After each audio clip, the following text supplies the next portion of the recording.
لو عندك بطاطساية واحدة وبيضتين تقدري تعملي احلى عشاء او احلى فطار ممكن تتخيليه، سهل وسريع وطعمه فوق الخيال.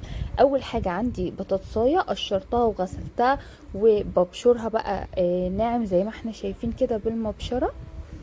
هبشر البطاطساية كلها وبعد كده هبتدي ان انا اصفي البطاطساية دي من كل المية الزايدة فيها. انا طبعا نقعتها كده في ميه علشان من لونها ما يغمقش، وبعدين ابتديت بقى ان انا اعصرها كده من الميه بتاعتها. هعصرها كلها من الميه وبعد كده هبتدي اضيف عليها باقي المكونات.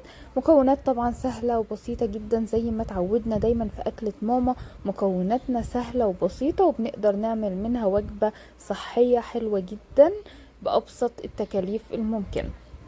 بعد ما البطاطساية بقت جاهزة معايا بقى البيضتين بتوعي، هبتدي انزل بالبيض بتاعي على البطاطس واحدة بواحدة كده، وهبتدي انزل بقى بالتوابل بتاعتي. التوابل بتاعتي ابسط ما يكون، ملح وفلفل علشان زفارة البيض. طبعا لو عاوزة تزودي كمون ممكن تزودي قرفة، ممكن تزودي 7 بهارات براحتك خالص، بابريكا، بس انا عملت ملح وفلفل واكتفيت بيهم بس.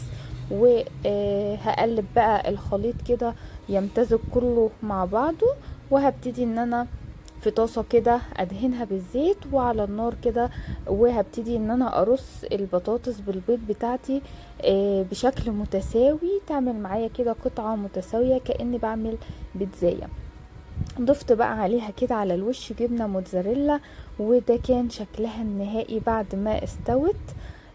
غطيتها طبعا وسبتها تستوي على كل وجه، وهقلبها على الوجه التاني تاخد لون، وزودت زي ما قلنا جبنة موتزاريلا. بقت بيتزاية يا جماعة مش بطاطساية، شكلها وطعمها في منتهى الجمال.